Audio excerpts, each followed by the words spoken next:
오늘 예배하는 목양교회 가정들마다 하나님의 사랑과 은혜가 가득하시길 축원을 드립니다. 10월 첫째 주일이 오늘이죠. 지난 봄부터 계절이 오고 가는 것을 모르고 그냥 그렇게 코로나 때문에 정신없이 지나고 살았습니다.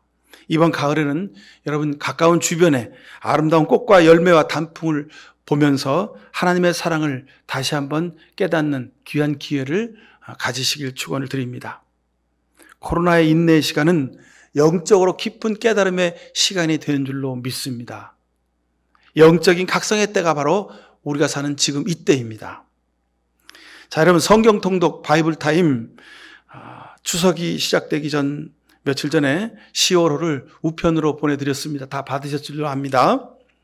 10월부터 신약 성경을 읽어가고 있습니다. 혹시 중간에 바쁘시고 잊어버리셔서 성경 통독을 중단하신 분이 있으실 겁니다. 이번 기회에 새로운 마음으로 신약 성경부터 통독을 다시 해가시길 바랍니다. 오늘은 그래서 이런 의미에서 신약 첫 번째 말씀을 오늘 설교 본문 말씀으로 삼아서 여러분들에게 말씀을 전해드리고자 합니다. 자, 여러분 오늘 1절 보십시오. 아브라함의 자손이요 다윗의 자손이신 예수 그리스도의 계보는 이러하다 그랬습니다. 이 말은 예수님의 구원 사역이 아브라함의 때부터 준비된 하나님의 사랑의 역사라는 것을 우리에게 강조하고 있습니다. 오늘 본문 말씀을 보면 오늘 전체 본문 말씀을 한 단어로 표현하면 하나님의 열심이다. 저는 그렇게 표현하고 싶습니다. 하나님의 열심을 오늘 이 말씀 속에 발견할 수가 있습니다.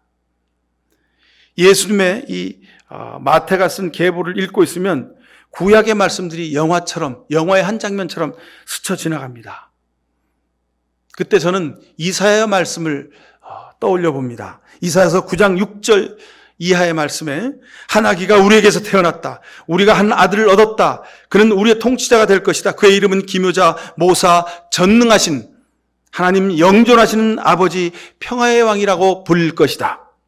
그의 왕권은 점점 더 커지고 나라와 평화도 끝없이 이어질 것이다. 그가 다윗의 보좌와 왕국 위에 앉아서 이제부터 영원히 공평과 정의로 그 나라를 굳게 세우실 것이다. 만군의 주의 열심히 이것을 반드시 이룰지로다 그랬습니다.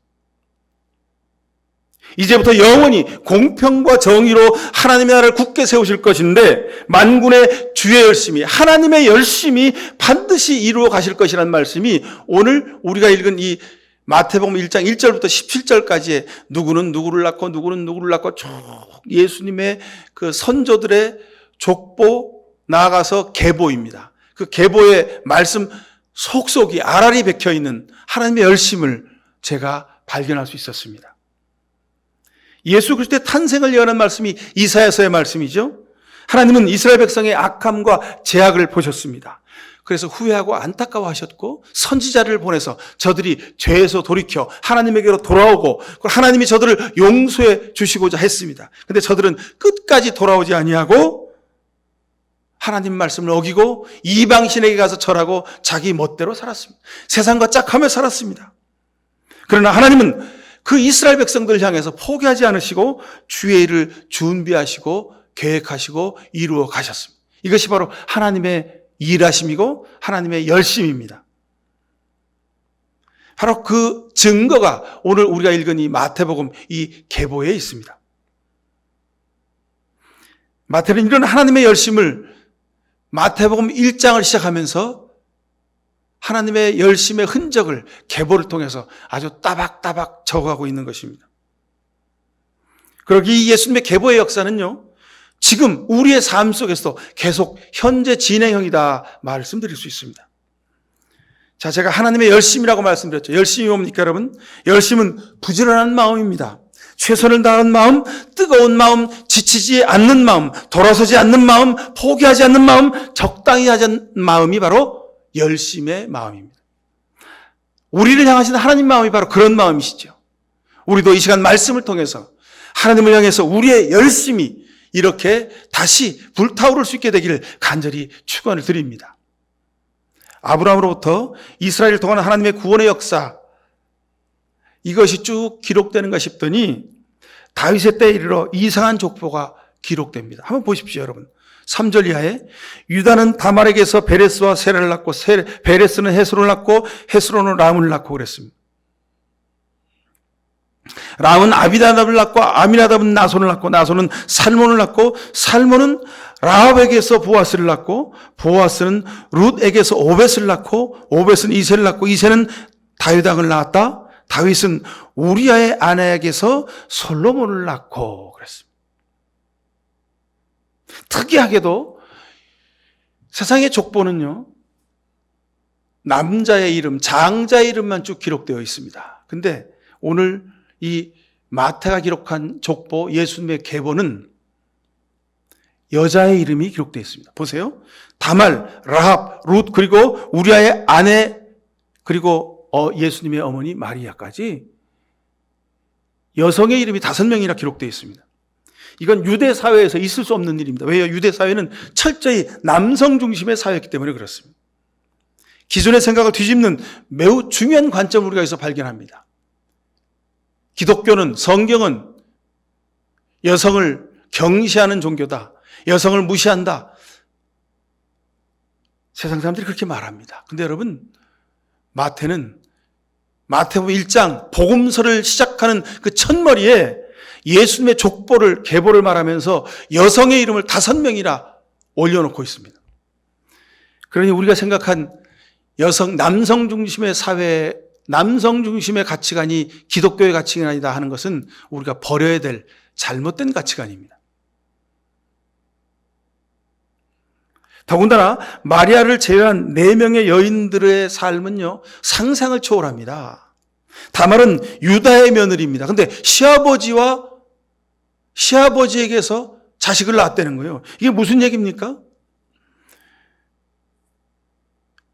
라합은 창녀입니다. 근데 그 창녀를 통해서 낳은 자식이 예수님의 계보에, 족보에 그 이름이 올려져 있습니다. 룻은 이방 여인, 모압의 여인입니다. 남편이 죽고 그 어머니가 고향으로 돌아가라고. 근데 그곳에 남아서 자식을 낳습니다. 자식을 기릅니다. 이방 여인이 예루살렘 백성의, 이스라엘 백성의 민족의 족보의 이름이 올라와 있습니다. 자, 그리고 결정적인 한 여인이 있습니다. 우리아의 아내. 이름이 안 적혀 있습니다. 우리아의 아내. 누굽니까? 다윗의 충복, 장군. 우리아 장군의 아내란 말입니다. 우리아 장군의 아내. 이름도 안 써 있어요. 그냥 우리아 장군의 아내에게서 다윗이 솔로몬을 낳았다 이렇게 말하고 있습니다. 이게 무슨 얘기입니까? 우리아의 아내 밧세바, 다윗의 죄악의 근원입니다. 우리 하나님은 저들의 부족함과 죄악을 그냥 넘어가지 않으시고 구체적으로 신약 성경 1장에 아주 낱낱이 기록해 놓으셨다는 뜻입니다. 우리 하나님은 머리카락까지도 세시는 분, 실수하지 않으시는 분이라는 것을 우리에게 보여주고자 하시는 것입니다. 그러기 이 마태 본문은 생물학적 족보를 넘어서서 예수님의 출생과 예수님이 이 땅에 오셔야 되는 이유를 신앙적인 계보를 통해서 우리에게 설명하고 있다 해도 과언이 아닙니다. 즉 하나님의 열심으로 이스라엘 백성의 그 조상들의 계보가 은혜의 계보로 기록되게 된 것을 우리에게 보여주십니다. 때문에 예수님이 오실 수밖에 없는 이유가 이 계보를 통해서 우리에게 보여주고 있는 것입니다. 6절 보십시오. 다윗은 우리아의 아내에게서 솔로몬을 낳고, 그냥 평범하게 쓰여 있습니다. 근데 이건 있을 수가 없는 일입니다. 있어서는 안 되는 일이었습니다. 다윗, 하나님이 그 중심을 보시고 기름 부으신, 하나님이 기뻐하시는 사람, 믿음의 본보기가 될 만한 사람이었습니다. 그런데 다윗까지도 어처구니 없는 죄를 범합니다. 충성스러운 장군 우리아의 아내를 빼앗고 죄를 감추기 위해서 그 우리아 장군을 죽이지요. 유대인들은 다윗의 후손이라고 자랑합니다. 자부심이 대단하죠. 지금도 여러분 이스라엘 국기에 그려져 있는 별이 있습니다. 이렇게 푸른색으로 별이 그려져 있죠. 줄이 그어 있고 아래 위로. 그게 다윗의 별입니다. 다윗의 후손이라는 자부심이 대단하죠. 근데 이 자부심의 허영이 실상이 뭔지를 보여주고 있는 것입니다. 모든 인간들의 깊이에 뿌리 박혀 있는 죄성을 다윗은 우리아의 아내에게서 솔로몬을 낳고 하는 이 구절을 통해서 우리에게 보여주고 계십니다. 마태는 다윗 왕이 우리아의 아내에게서 솔로몬을 낳았다고 선언합니다. 다윗의 후손 가운데 폭군 아하스와 므낫세가 있었다고 선언합니다. 이 얘기는 뭡니까? 마태가 이 마태복음을 쓰고 있을 당시, 그 당시 유대교와 그리스도교 사이에 심각한 갈등이 있었습니다. 유대교는 우리는 다윗의 후손이라고 자랑하고 자부했습니다. 율법을 지키는 그런 하나님의 자손이라고 자부했습니다. 그런 그들에게 다윗은 우리아의 아내에게서 솔로몬이 나왔다. 다윗의 후손 가운데 폭군 아하스와 므낫세가 있었다고 예수님의 계보를 통해서 기록하고 있는 것입니다. 로마서 3장 10절에 의인 없나니 하나도 없다고 했습니다. 사도 바울의 이 고백이, 이 말씀이 이 마태족보에서 다시 한번 드러나고 있는 것을 우리가 볼 수 있습니다. 예수 그리스도가 필요한 이유입니다. 예수 그리스도의 십자가를 통한 구원의 복음이 필요함을 마태가 오늘 마태복음 1장 시작에서 우리에게 다시 강조하고 계십니다. 12절부터 15절을 제가 읽어드립니다. 예루살렘 주민이 바벨론으로 끌려간 뒤에 여고냐는 스알델을 낳고 스알델은 스룹바벨을 낳고 스룹바벨은 아비웃을 낳고 아비웃은 엘리야김을 낳고 엘리야김은 아소를 낳고 아소르는 사독을 낳고 사독은 아킴을 낳고 아킴은 엘리웃을 낳고 엘리웃은 엘라사를 낳고 엘라사는 mat단을 낳고 mat단은 야곱을 낳고 그랬습니다. 바벨론 포로 이후 예수님까지 나오는 사람들의 이름은요, 그렇게 중요한 사람들이 별로 없습니다. 그 전에 12절 앞에는요, 유대의 유명한 왕들, 우리가 잘 아는 사람들의 이름이 줄줄줄줄 나오죠. 유명 인사들의 이름이 많이 나옵니다.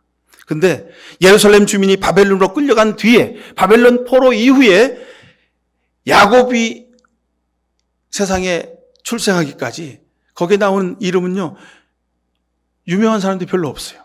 그 중에 뭐 누가 하나 꼽으라 그러면 바벨론에서 예루살렘으로 귀환한 일에 주도적인 역할을 했던 스룹바벨 정도가 유명한 사람입니다. 그리고 나머지 사람들은 그냥 잠깐 언급되는 사람들입니다.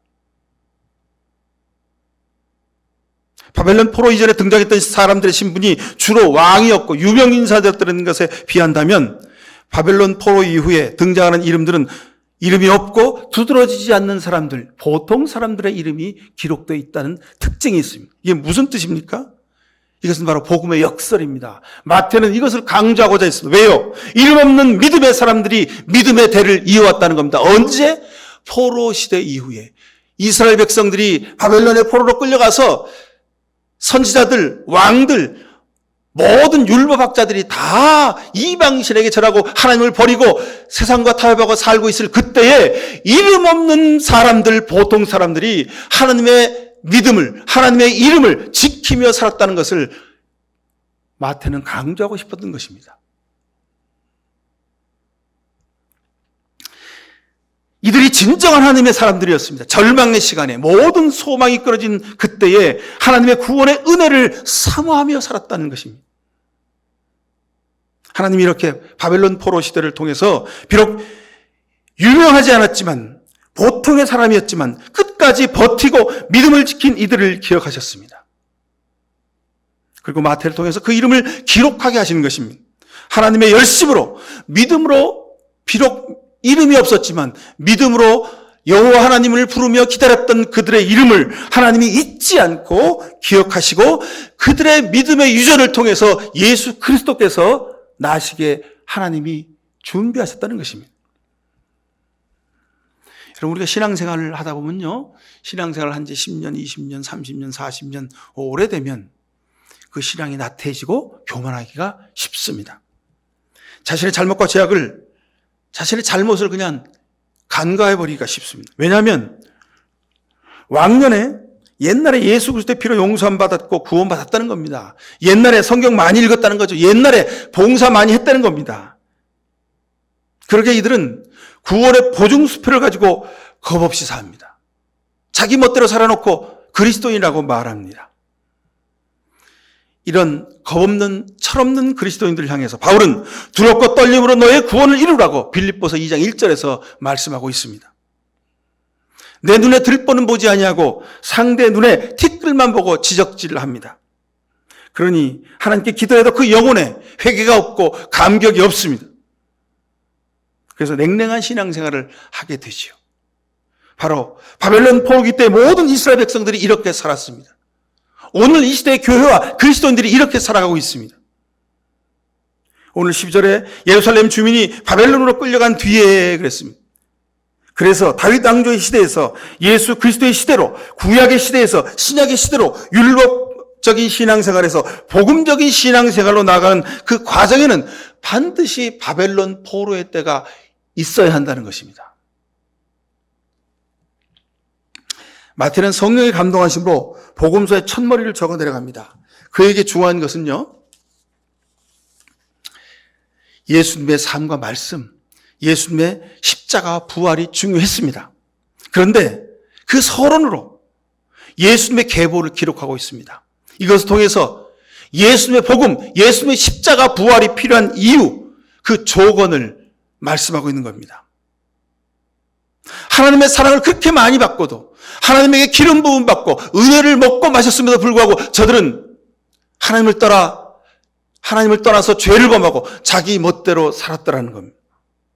끊임없이 범죄하는 인생의 기록이 예수님의 가문의 계보에 기록되어 있습니다. 여러분, 대표적으로 다윗이 그렇죠. 하나님의 은혜를 먹고 마신 사람 다윗이었습니다. 그가 쓴 시편의 기도는 주옥과 같은 믿음의 기도입니다. 성경에 기록되어 있습니다.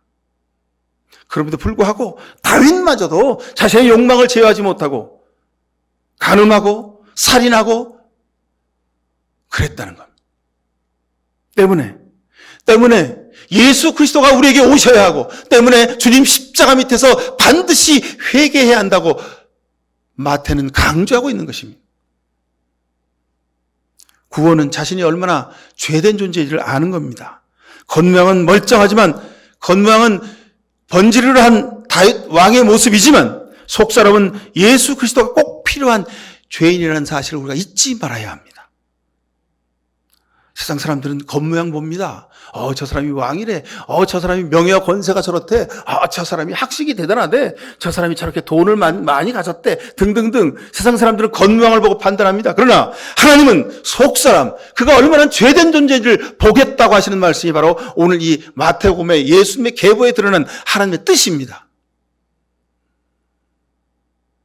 하나님 앞에서 자신이 얼마나 죄된 절망적인 존재인지를 우리가 보고 회개해야 하는 것입니다. 이것이 믿음의 시작입니다. 그래서 마태는 자신의 마태복음서를 기록하는데 이 말씀을 지금 기록하고 있는 것입니다. 사랑하는 성도 여러분, 예수님의 계보를 오늘 말씀 본문을 보면서 우리 자신의 모습을 발견할 수 있게 되기를 바랍니다. 그리고 자신의 죄를 고백하고 회개하십시오. 회개하는 예수 그리스도의 은혜를 덧입는 유일한 길입니다. 회개 없이는 구원이 없습니다. 회개 없이는 하나님을 만날 길이 없습니다. 지금 이 시대에 하나님께서 우리를 향하여 하시는 섭리가 여러분 보이지 않으십니까? 하나님은 우리에게 회개하기를 원하고 계십니다. 지금 이 시대는 바로 바벨론 포로기의 시대입니다. 이스라엘 백성들이 바벨론의 포로로 잡혀갔을 때에 하나님께서 침묵하셨습니다. 하나님께서 저들을 그냥 내버려 두셨습니다. 하나님이 손을 놓으신 것처럼 보였습니다. 그러나 하나님은 그 침묵 속에서도 결코 손을 놓지 않으셨고, 그리고 믿음을 지켜가는 사람들을 잘려진 거목의 그루터기에서 새순이 돋게 하는 하나님의 열심을 저들을 통해서 보여주셨습니다.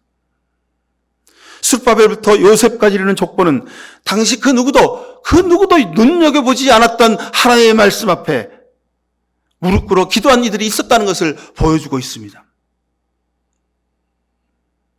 마태는 오늘 말씀을 통해서 하나님의 열심을 우리에게 보여주고 계십니다. 그 찬란했던 다윗의 왕조가 바벨론에 점령당하고 백성들은 하나님을 떠나지요. 믿음의 길을 저버립니다. 인간적으로 영적으로 절망의 때였습니다. 그러나 하나님께서는 열심히 예수 그리스도의 계보를 끊어지지 않게 이어오셨다는 말씀. 이름 없는 이들의 눈물의 기도를 통해서 하나님은 그렇게 구원을 위한 새로운 희망을 준비하셨습니다. 오늘 이 시대, 우리 하나님은 코로나 바이러스 이 시대에 코로나 바이러스를 통해서도 열심히 일하고 계심을 우리가 보고 있습니다. 우리가 교회가 회개하지 않으니 돌들이 소리치는 놀라운 계획을 열심히 지금 펼치시고 성취해가고 계십니다.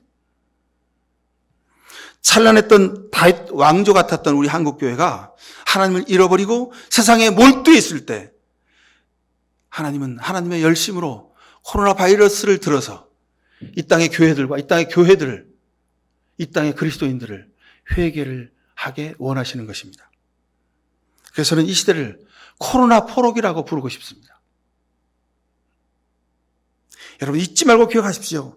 오늘 예수님의 제자 마태가 마태복음서 예수님의 삶을, 예수님의 십자가 부활을 기록하기 이전에 앞서서 처음 서두에 예수님의 계보를 줄줄줄줄줄 낳고 누구는 누구를 낳고 누구를 낳고 기록하면서 우리에게 분명하게 말씀하고 있습니다. 주께서 쓰러진 십자가의 그루터기에서 새순이 돋아나게 하신다고 말씀입니다.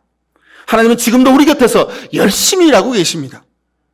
열심히 일하시는 하나님의 곁에서 여러분 동행하는 복을 누리시길 간절히 축원을 드립니다. 기도하십시다. 사랑의 아버지 하나님, 불쌍히 여겨 주시옵소서. 너희가 소리치지 아니하면 돌들이 소리치리라 하셨습니다.